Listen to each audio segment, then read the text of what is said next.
So hello everyone, this is Smith और आज की वीडियो में हम लोग एटॉमिक स्ट्रक्चर ये लेसन को रिवीजन करेंगे इसकी फटाफट। और रैपिड रिवीजन की सीरीज़ का अगला लेसन है। इसके पहले हमने थर्मोडायनेमिक्स कंप्लीट किया था, आप वो भी जाकर देख सकते हो, डिस्क्रिप्शन में लिंक दे दूँगा, ठीक है।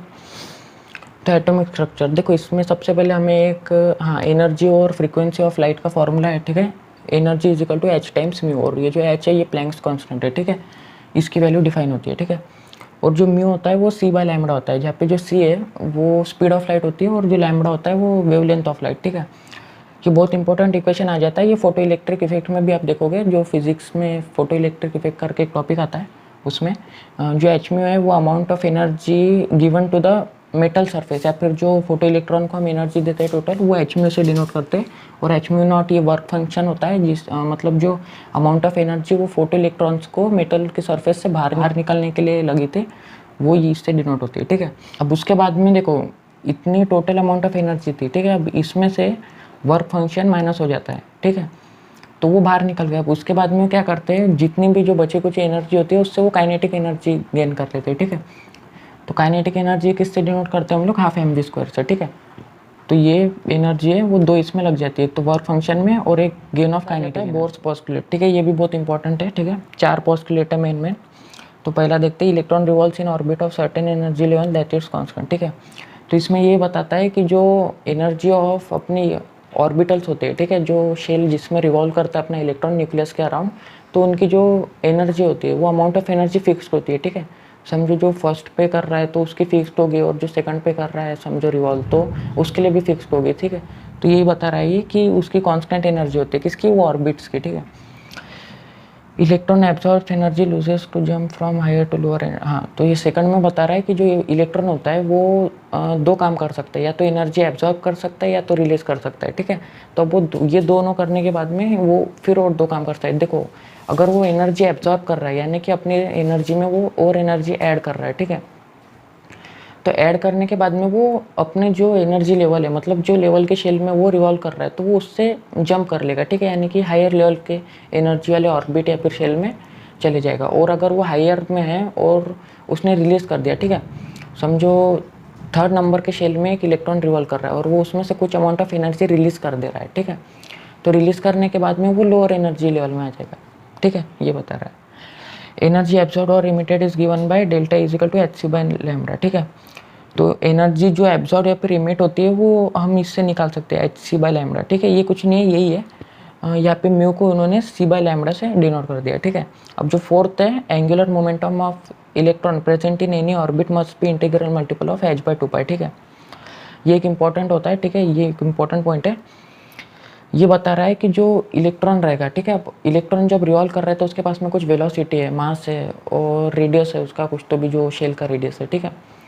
तो उसके पास में जो जब वो रिवॉल्व कर रहा है तो उसके पास में कुछ अमाउंट ऑफ एंगुलर मोमेंटम है, ठीक है। अब ये जो एंगुलर मोमेंटम है वो फिक्स है, ठीक है। और वो जो है वो integral multiple of H by 2 पाई है, मतलब एन टाइम्स एच बाई 2 पाई, जहाँ पे जो एन है वो ऑर्बिट नंबर को डिनोट कर रहा है, ठीक है। जैसे जो एन है, समझो जो इलेक्ट्रॉन है वो फर्स्ट ऑर्बिट में रिवॉल्व कर रहा है, तो उसके लिए एन की वैल्यू हो जाएंगी 1, ठीक है, ये बता रहे हो। और M V R is equal to, ये तो एंगुलर मोमेंटम का फॉर्मूला है, ये रोटेशनल डायनेमिक्स में देखा होगा आपने, ठीक है।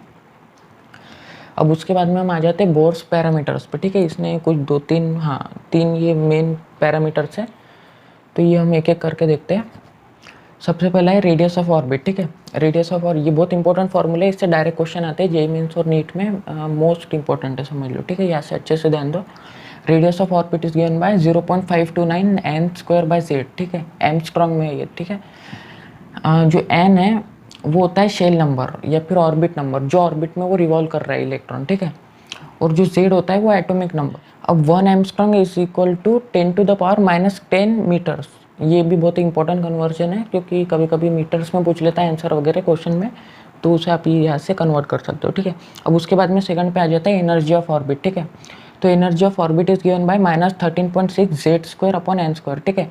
अभी जो जेड है वो एटॉमिक नंबर है, जो भी अपना एलिमेंट है, समझो जो भी हाइड्रोजन हो गया या हीलियम हो गया, जो भी रिवॉल्व कर रहा है उसका एटॉमिक नंबर है जेड। और ये जो एन होता है ये ऑर्बिट नंबर, यहाँ पे भी एन जो है वो ऑर्बिट नंबर को डिनोट कर रहा है और यहाँ पे भी एन ऑर्बिट नंबर को। और ये जो एनर्जी निकल कर आती है वो इलेक्ट्रॉन वोल्ट्स में निकल कर आती है, ठीक है, ये जूल्स में नहीं है, ठीक है। और जो ये जो टोटल एनर्जी आती है वो kinetic energy plus potential energy का सम होता है, ठीक है। अब जो थर्ड पैरामीटर है वो है वेलोसिटी ऑफ इलेक्ट्रॉन। अब velocity of electron is given bye 2.18 into 10⁻6 Z/n, जहाँ पे Z/n वही एटॉमिक नंबर और ऑर्बिट नंबर है, ठीक है। ये मीटर पर सेकंड में निकल कर आती है, ठीक है। अब उसके बाद में जो बोर्स का मॉडल था, ठीक है, बोर जो थे नील बोर, ठीक है, उन्होंने एक मॉडल दिया था किसका, एटम का, ठीक है। व्हाट इज एटम का जैसे बहुत सारे मॉडल्स दिए थे अलग अलग साइंटिस्ट ने, तो बोर ने भी एक मॉडल दिया था, तो उसके कुछ लिमिटेशंस थे, ठीक है। तो उसका जो पहला था वो था हिजनबर्ग्स अनसर्टेनिटी प्रिंसिपल, ठीक है। उसके बाद में था जीमन इफेक्ट, उसके बाद स्टार्क इफेक्ट, उसके बाद में dual character of particle that is light and matter, ठीक है। हिजनबर्ग्स अनसर्टेनिटी प्रिंसिपल ये क्या बोल रहा था कि जब भी कोई इलेक्ट्रॉन ऐसा रिवॉल्व कर रहा है, ठीक है, रिवॉल्व कर रहा है या जो भी मोमेंटम वगैरह में है, तो उसके लिए उसकी at the time exact position और एग्जैक्ट वेलोसिटी ये फाइंड करना इम्पॉसिबल है, ठीक है। और ये अगर हमने फाइंड कर भी लिए तो इसमें कुछ ना कुछ अमाउंट ऑफ एरर रहेगा, ठीक है। वो भी हम आगे डिस्कस करेंगे यहाँ पे। उसके बाद में Zeeman effect, Zeeman effect stand for splitting of spectral lines in magnetic field, और Stark effect stand for splitting of spectral line in electric field, ठीक है। उसके बाद में ड्यूअल कैरेक्टर ऑफ पार्टिकल, हाँ, जो ये पार्टिकल था वो दो टाइप के कैरेक्टर पोजेस कर रहा था, एक था लाइट का कैरेक्टर और एक था मैटर का, ठीक है। हाँ, उसके बाद में एक इम्पॉर्टेंट टॉपिक आ जाता है हाइड्रोजन स्पेक्ट्रम, ठीक है। तो ये जो हाइड्रोजन स्पेक्ट्रम है इसमें अलग अलग टाइप की सीरीज़ दी हुई है, और उसके करस्पॉन्डिंग वो लिखा है कि वो काय में फॉल होती है, यूवी में, आईआर इंफ्रारेड में, यूवी में, विजिबल में, और उसकी इनिशियल ऑर्बिट नंबर और उसका फाइनल ऑर्बिट नंबर ये दिया हुआ है। तो ये बहुत इंपॉर्टेंट है, इससे डायरेक्ट क्वेश्चन आता है, जेईई मेंस और नीट की बात की। तो सबसे पहली जो है वो लाइमन सीरीज़ है, ठीक है। लाइमन सीरीज़ का कौन से रीजन में फॉल करती है, अल्ट्रा वायलेट रीजन में, ठीक है, ये ध्यान रख लीजिए, ठीक है। बाल्मर सीरीज जो है वो विजिबल में फॉल करती है, ठीक है। तो विजिबल में फॉल करने वाली सिर्फ एक ही है और वो है बाल्मर सीरीज, ठीक है। और इसमें से ही मोस्टली सबसे ज़्यादा क्वेश्चन बाल्मर सीरीज के ही आते हैं। तो इसके लिए जो है वो n1 की वैल्यू 2 होती है और n2 की वैल्यू 3, 4, 5 एंड सो ऑन, ठीक है।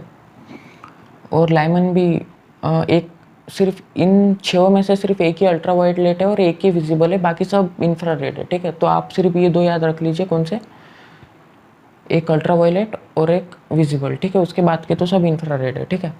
तो अब ये जो थर्ड वाला है वो है पास्चन, वो इंफ्रारेड में फॉल होती है और इसके लिए n1 की वैल्यू होती है 3, जो इनिशियल ऑर्बिटल है, ठीक है, जो इनिशियल ऑर्बिट नंबर है।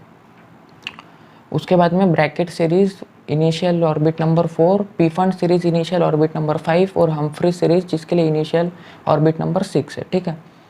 अब उसके बाद में बहुत इंपॉर्टेंट टॉपिक है वेव नंबर। अब ये जो वेव नंबर क्या होता है, रेसिप्रोकल होता है वेवलेंथ ऑफ लाइट के, ठीक है। अब ये कैसे निकालते हैं इसका भी बहुत इंपॉर्टेंट फार्मूला दिया हुआ है, या तो आप यहाँ पे वेव नंबर लिख लीजिए या फिर 1/λ भी लिखे तो चलेगा।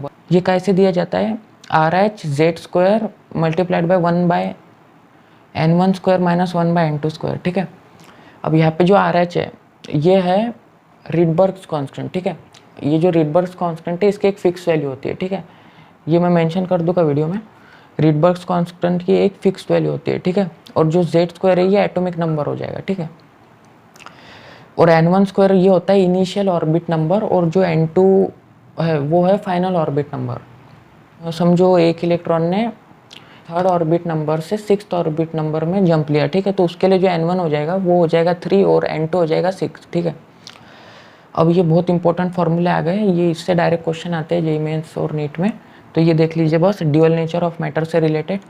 तो इसमें ये दिया हुआ है lambda is equal to h/p, जो लैम्बडा जो है वो वेवलेंथ है और h जो है वो प्लैंक्स कांस्टेंट है और जो p है वो मोमेंटम है, ठीक है।